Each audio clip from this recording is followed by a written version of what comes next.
Hola, ¿cómo están? Soy Gustavo González. Hablemos de la estructura al momento de hacer una cara y algunos puntos que son bastante difíciles. No tienen un nombre específico, de manera que no los tomamos en cuenta, como suele ocurrir, ¿no?, con estos 5 triángulos, los triángulos de la muerte. Bien, es solamente un nombre, ¿no? Es solamente un nombre para que podamos recordar de manera muy sencilla estos puntos que son complejos, en donde podemos fallar. Me refiero a estos triángulos, ¿no? Podemos decir que este podría ser el número 1, acá, en el ángulo que se forma en la cuenca del ojo. Bien, sobre el globo ocular hacia la parte interna o parte medial, ¿no? Estuve haciendo así unos esquemas y luego se me ocurrió que podría interesarles a ustedes también. Este sería el número 1, entonces, el de la cuenca. Ven que es un plano que mira hacia afuera, entonces se forma así este triángulo acá.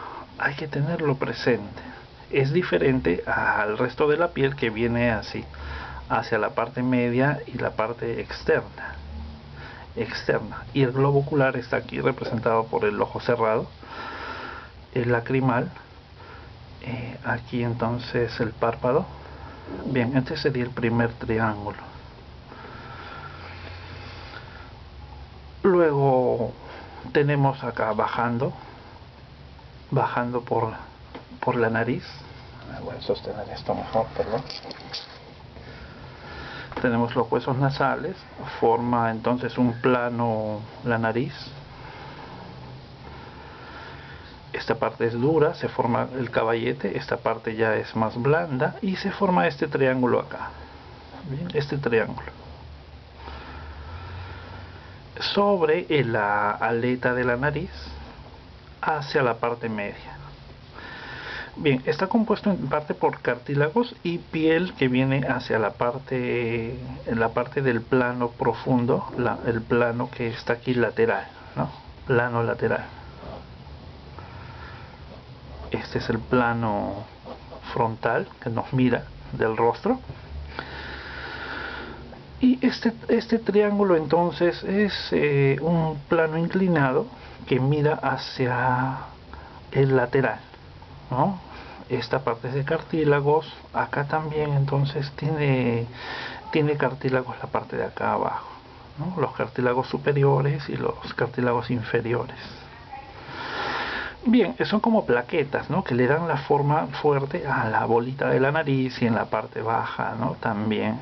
Pero este plano es como que no tiene nombre, entonces nunca lo tomamos en cuenta. Y lo que va a ocurrir es que, por ejemplo, acá, ¿no?, en este dibujo de Midnight, por ejemplo, podemos ver esos triángulos que describo acá. De un lado, ¿no?, debe tener como un volumen, pero es profundo. Se forma entonces aquí un relieve hueco interesantísimo. Bueno, todo en la cara es interesante, pero nos enfocaremos entonces en estos pequeños planos que a veces no tomamos en cuenta y perdemos expresividad. Luego estaría este plano que les digo, bajando por la nariz hacia el lateral. Es más notorio en un 3/4, ¿no es cierto? Es un plano entonces que cae desde el área más frontal hacia el lateral, este de acá. Aquí se formaría una especie de rombo. Bien, pero solo nos fijaremos en estos triángulos. ¿Qué otras formas tenemos? ¿Qué otras formas tenemos?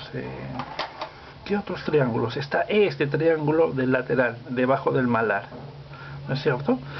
Ahora bien, estos triángulos podrían verse claramente o muy suavemente, depende de la luz.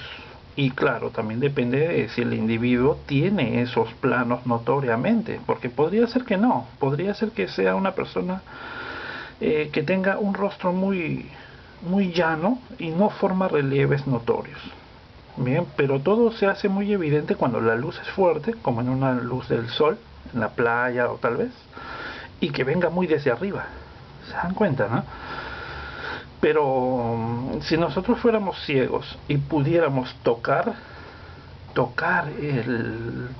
la forma, simplemente nos daríamos cuenta inmediatamente, ¿no? Por ejemplo, cuando nosotros hacemos, fíjense este modelo, ¿no? Este modelo escultórico, ¿no? Es sacado como un calco, un vaciado en yeso del David. Entonces ahí tenemos el lateral que les digo, y miren cómo se ve aquí el relieve profundo, ¿no? Este relieve profundo. Bien, entonces cuando hacemos estas esculturas y las estudiamos, las dibujamos, nos damos cuenta muy claramente de las formas y los planos sutiles. Por eso es muy recomendable, ¿no?, estudiar estos elementos antes de proceder con figura humana, modelo vivo. Bien, es un estudio así de laboratorio. Tenemos entonces este plano aquí entre dos relieves, el relieve del malar y el relieve de la mejilla, ¿no?, al bajar. Acá hice dos esquemas más. Aquí entonces estaría este triángulo de la nariz hacia abajo. Algunas personas los presentarán más evidentemente y otras no, ¿no? Dependiendo de la fisonomía, ¿no? Luego tenemos este triángulo, vendría a ser el cuarto. El cuarto triángulo vendría acá, en la base de la nariz, de la punta de la nariz hacia adentro, que tiene un cartílago. Y a veces simplemente hacemos una sombra, pero no lo tomamos en cuenta como un plano, o sea, una definición de la forma muy concreta que va a darle vigor, le va a dar vigor y a la expresividad de la forma, ¿no?, así como una expresión rotunda de conocimiento, de dibujo. Recordemos que el dibujo pues es el estudio de las formas, ¿no? Entonces, si lo tomamos en cuenta como un plano que existe en toda nariz, vamos a buscarlo, lo vamos a expresar correctamente. Si nosotros hacemos la visión, ¿no?, la visión del modelo así desde el visor bajo, de esta manera, tenemos entonces que se va a ver como un triángulo. La base de la nariz se va a ver como un triángulo, ¿no? Aquí este plano diagonal de la cuenca del ojo se va a ver también muy presente desde abajo. También por debajo del malar, ese triángulo que se forma se va a notar allí. Y el quinto triángulo vendría a ser este: 1, 2, 3 puntos que más o menos pueden unir esta forma que se queda aquí.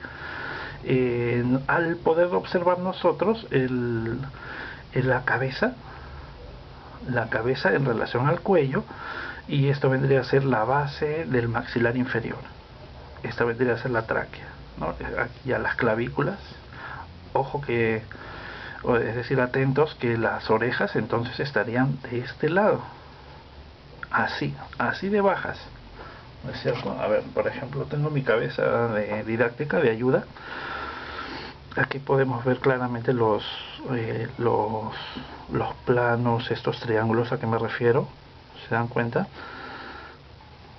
Y si nosotros seguimos bajando la cabeza, miren la altura de las orejas. ¿A dónde quedan la altura de las orejas? Es como en mi dibujo, ¿no es cierto? Muy hacia abajo. Muy bien. Al momento de dibujar,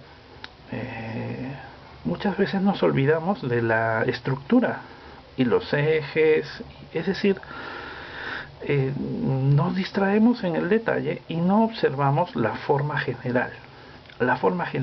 Estamos preocupados en el pelo, en el brillo, en conseguir los poros, Y eso no necesariamente es dibujar bien, ¿no? Eso es como aplicar detallismo.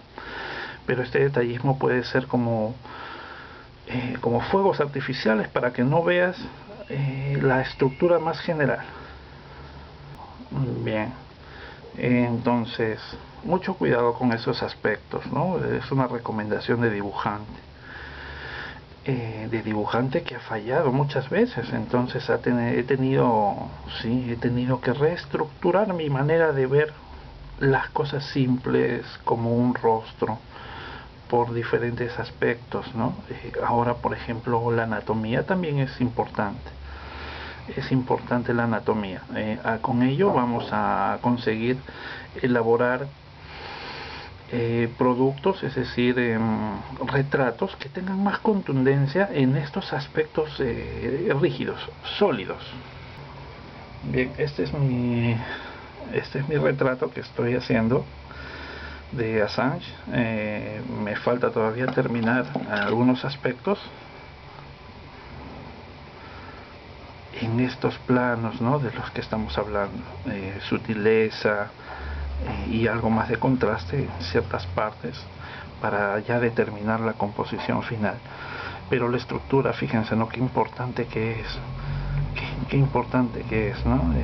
Lo que nosotros adoramos de los dibujos de los grandes maestros pasa muchas veces por aspectos aparentemente no reconocibles, y estos son muchas veces los aspectos de estructuración. Qué bien conocía a Rubens, ¿no? Uno dice, qué bien conocía a Rubens la anatomía.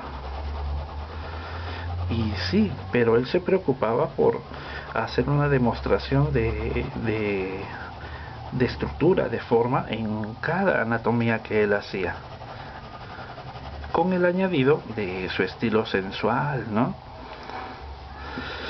Muy bien, eso es lo que quería comentarles así rápidamente, ¿no? La estructura y los 5 triángulos de la muerte.